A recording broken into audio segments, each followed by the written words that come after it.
Welcome. In front of me I have the REALME Note 70T, and I'll be going over unboxing along with a quick look at the device and its specifications.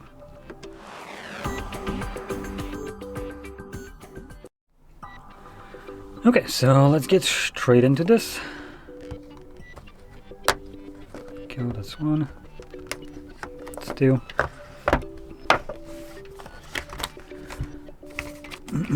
So in here we get our cable for charging, type A to type C, our silicone case, and just paperwork with the SIM ejector.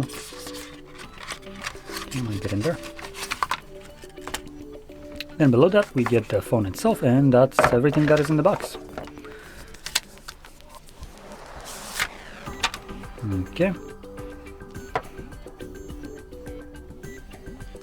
So booting it up, we'll be presented with our 6.74 inch display with a resolution of 720 by 1600 LCD with 90 Hz refresh rate.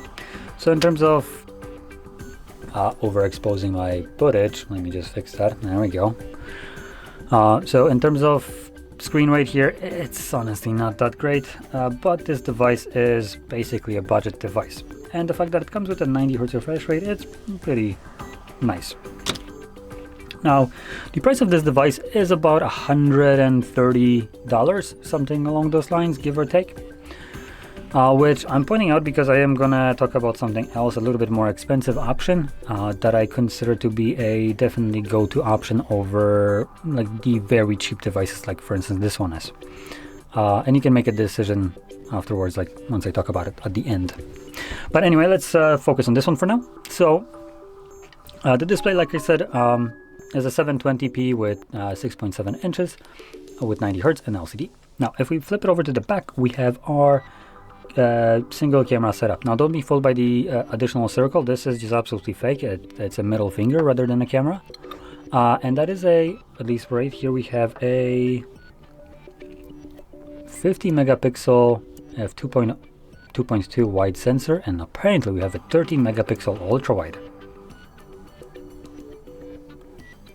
Where is the ultra wide? Now I am getting these information from GSM Arena, so props to them. They do have usually reliable information. I'm gonna go quickly to the setup and launch the camera just so I can see if we actually have a camera, and I'm just stupid for thinking that this is a fake one. It sure shit looks like it is. Oh wait, nope, I just want to skip it later. While I'm going to the setup, I can talk about the system. So it is running Android 15 out of the box with Realme UI 5.0 or on top of it, which does come with some Realme stuff pre-installed on here. Probably more than some, and you can see that just in a second once it boots up. So we have some phone management, we have Netflix, LinkedIn, Spotify, so you can see there's a bunch of garbage here. These are things that come pre-loaded with this device. Obviously they need to make money somehow by selling you a little over $100 device. But in any case, let's launch the camera. Any moment now.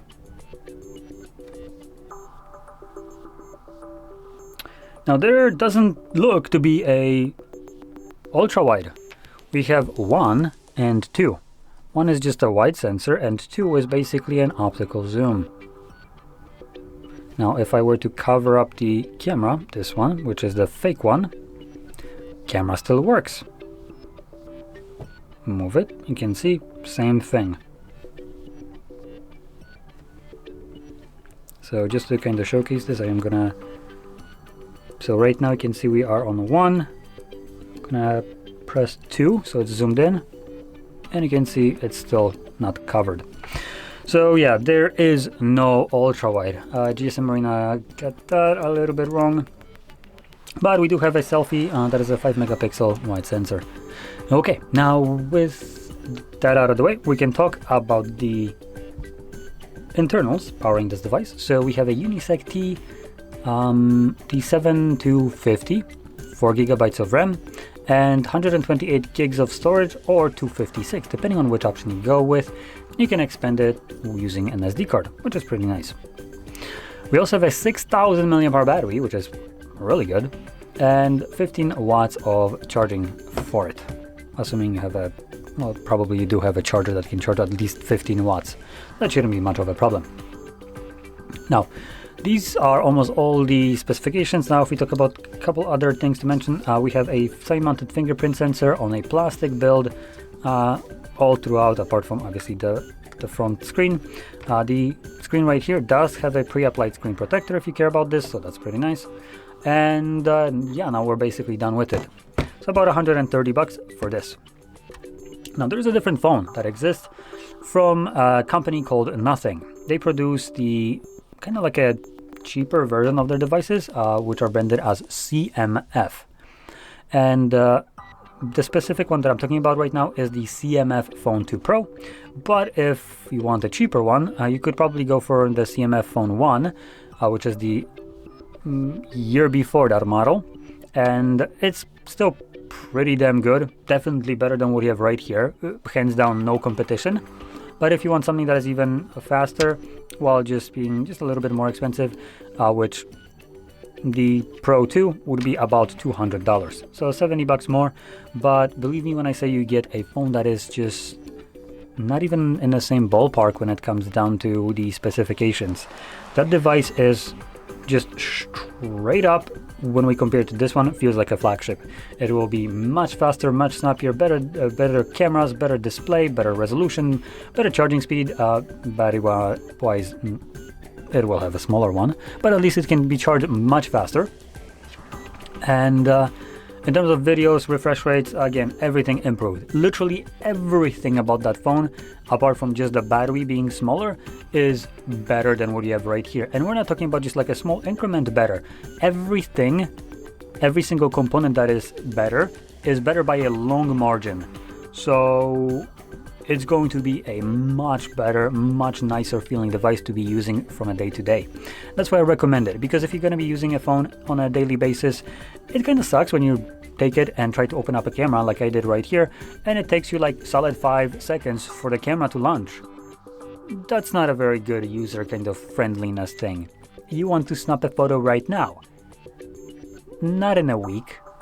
So I recommend when buying a phone to spend a little bit more, and I find myself that the $200 CMF phones are literally the sweet spot. They are premium to the point that if I would have that, I wouldn't really think about buying a flagship phone or something that is better. This one would get me through everything.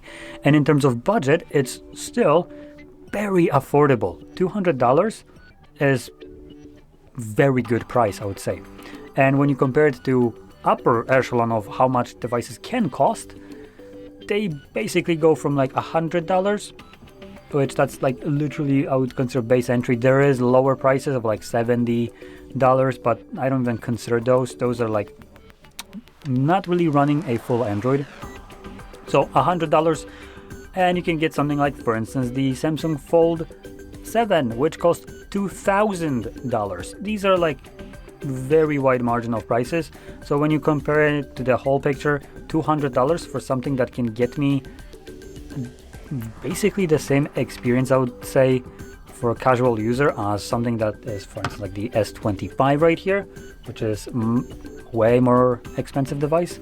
That is like, there is no real competition then. I will obviously recommend picking the cheaper option that is much better at doing everything. And compared to this one, it's not big of a improvement, or it's not a big jump in terms of price. So that's why I recommend it.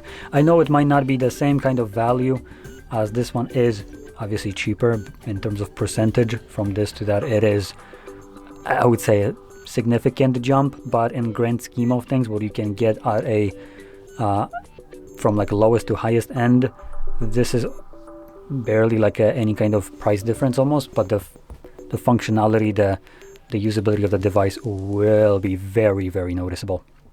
So anyway, that's just my recommendation. Now, if you found this video helpful, don't forget to smash like, subscribe, and thanks for watching.